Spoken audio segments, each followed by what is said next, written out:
Hello friends, કેમ છો બધા? આઈ હોપ તમે બધા મસ્ત અને સ્વસ્થ હશો. તો તમારું સ્વાગત છે મારી ચેનલ મારી રસોઈ 24માં. તો હવે ગણેશ ચતુર્થી આવી રહી છે અને દરેકના ઘરે એ વખતે લાડુ કે મોદક બનતા જ હોય છે. તો આજે ખૂબ જ ઇઝી રીતથી આપણે લાડુ બનાવીશું. તો અહીં મેં સૌપ્રથમ પેનમાં ઘી લીધું છે, અડધો કપ જેટલું. તો અહીં તમે કોઈપણ વાડકીનું માપ નક્કી કરીને એ રીતે પણ તમે લાડુ બનાવી શકો છો. ખૂબ જ ઇઝી રીત છે અને તમે પહેલી જ વાર બનાવતા હશો ને તો પણ પરફેક્ટ જ બનશે. તો અહીં અડધો કપ ઘીમાંથી થોડું ઘી મેં રહેવા દીધું છે. આગળ જરૂર પડશે ત્યારે આપણે એડ કરીશું. અને અહીં આપણે જે રોટલીનો લોટ આવે છે, ઘઉંનો ઝીણો લોટ, એ જ લીધો છે મેં.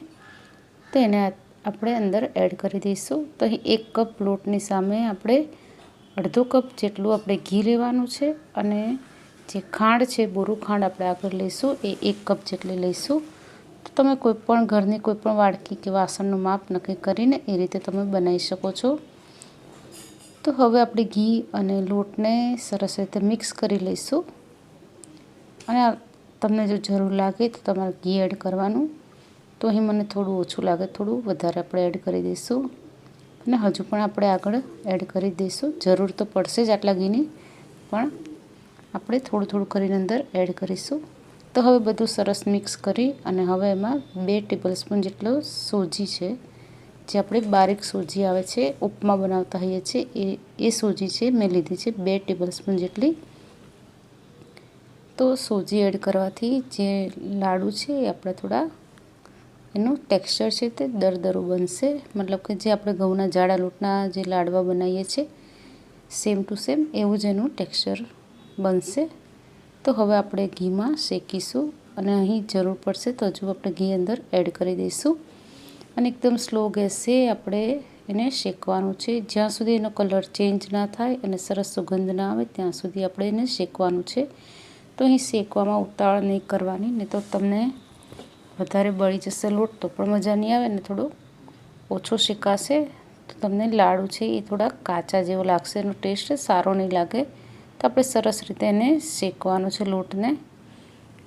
જેવું આપણે સુખડી બનાવતા હોઈએ છીએ અને શેકતા હોઈએ છીએ, એ જ રીતે આપણે ધીમા ગેસે આપણે એને શેકવાનું છે. તો અહીં જે ઘી છે મને ઓછું લાગે, મેં બધું જ ઘી અંદર એડ કરી દીધું છે. તો હવે આપણે સરસ રીતે એને શેકીશું ઘીમાં. તો આ લાડુ છે એમાં તમારે કોઈ જાડા લોટની પણ જરૂર નહીં પડે કે નહીં એના મુઠિયા વાળીને તળીને પાછું મિક્સીમાં ગ્રાઇન્ડ કરવાનું. એ બધી ઝંઝટ વગર ખૂબ જ ઝડપથી બની જશે આવા લાડુ. અને સ્વાદમાં બિલકુલ જ તમને ફરક નહીં લાગે. મતલબ તમે ટેસ્ટ કરશો તો તમને જે આપણે લાડુ બનાવતા હોઈએ છીએ, મુઠિયા કરીને તળીને કરતા હોઈએ છીએ, સેમ ટુ સેમ એવું ટેસ્ટ લાગશે. તો હવે આપણે અંદર ડ્રાયફ્રૂટ્સ એડ કરીશું. તમને જે બી પસંદ હોય તમે એડ કરી શકો છો. તો મેં 2 ચમચી કાજુ અને 2 ચમચી બદામની કતરણ લીધી છે. આ સાથે તમે પિસ્તા પણ એડ કરી શકો છો, દ્રાક્ષ છે એ પણ એડ કરી શકો છો. તો અહીં 2 વસ્તુ મેં એડ કરી છે અને એ પણ લોટની સાથે ઘીમાં શેકાઈ જશે સરસ રીતે. તો લોટ લગભગ શેકાવા આવ્યો છે, સુગંધ પણ આવી રહી છે અને થોડો હલકો બની ગયો છે. જ્યારે આપણે હલાવતા હોઈએ તો આપણને ખ્યાલ આવી જાય છે, લોટ શેકાઈ જાય એટલે એકદમ એનું વજન હલકું થઈ જાય છે, મતલબ આપણને ખ્યાલ આવી જાય.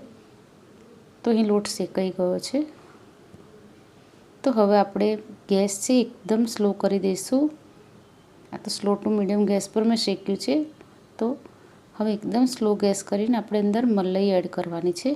તો અહીં અડધો કપ જેટલી જે ઘરની મલાઈ હોય છે એને આપણે અંદર એડ કરવાની છે. તો મલાઈ એડ કરવાથી જે લાડુ છે એકદમ સ્વાદિષ્ટ બની જશે, એકદમ માવાદાર. તમને એવું લાગશે કે જાણે અંદર માવો એડ કર્યો છે એવું. એનો જ્યારે તમે ટેસ્ટ કરશો, ખાશો, ત્યારે તમને એવું લાગશે કે અંદર માવો એડ કરેલો છે. તો હવે જે મલાઈ છે એને સરસ રીતે મિક્સ કરીશું અને હવે ધીમા ગેસે આપણે એને સતત હલાવતા રહીશું. અને જ્યાં સુધી અંદરથી ઘી છૂટે નહીં ત્યાં સુધી આપણે એને સતત હલાવતા રહીશું. તો તમે જોઈ રહ્યા છો એકદમ કલર એનો ચેન્જ થઈ ગયો છે અને ઘી પણ હવે ધીમે ધીમે છૂટવા માંડ્યું છે. તો તમને બતાવું, તમે જોઈ રહ્યા છો એકદમ ઘી બધું ધીમે ધીમે એમાંથી અલગ થવા માંડ્યું છે. તો આ સ્ટેજ પર આપણે ગેસ બંધ કરીશું અને હવે પેનમાં આપણે થોડું હલાવતા રહીને એને થોડું ઠંડુ કરીશું. તો ખૂબ જ ઓછા સમયમાં તૈયાર થઈ જાય છે આવા લાડુ. અને ઘણીવાર આપણને ટાઈમ નથી હોતો તો એવા સમયે આવી રીતે લાડુ બનાવી દો તો ખબર જ નહીં પડે તમને કે આ કઈ રીતે બનાવ્યા છે. તો હવે આપણે એને કાઢી લઈશું અને ઠંડુ થવા દઈશું. તો જે આટલું મિશ્રણ, જે આટલો લોટ અને ખાંડ અને ઘી લીધું છે એમાંથી લગભગ 10 જેટલા લાડુ મીડિયમ સાઇઝના બની ગયા હતા.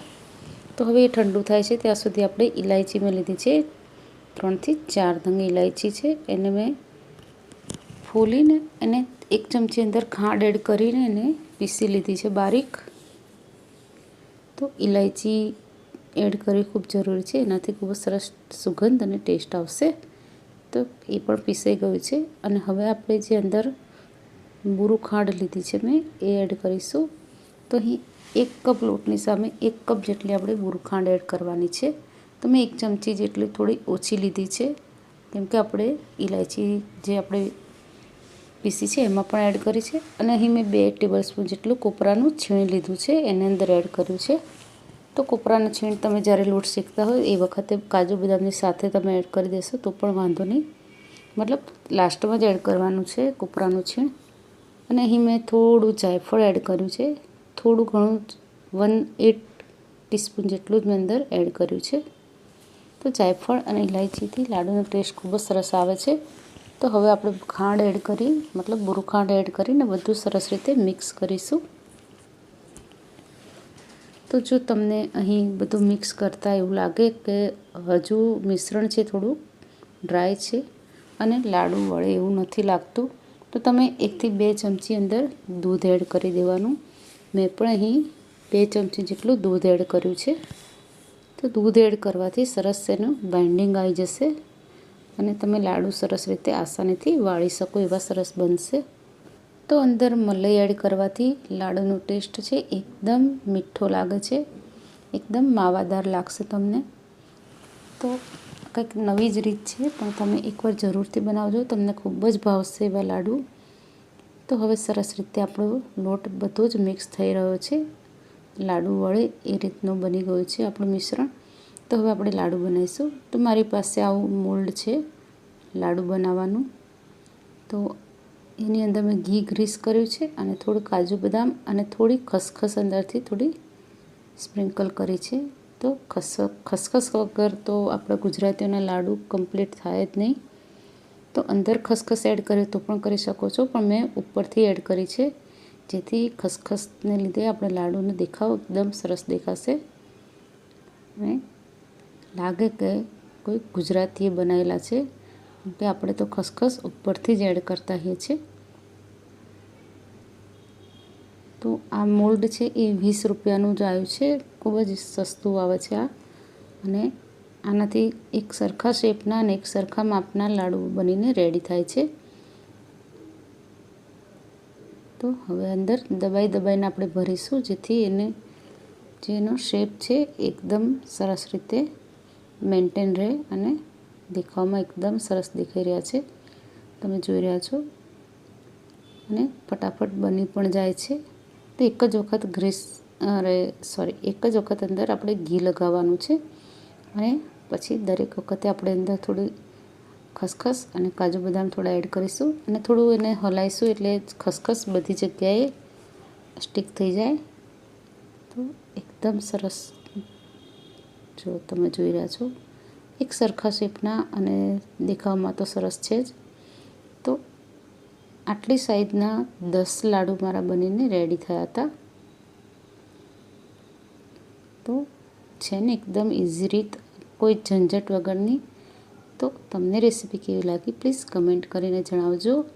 અને જો વિડીયો સારો લાગ્યો હોય તો લાઈક, શેર અને સબસ્ક્રાઈબ કરજો પ્લીઝ.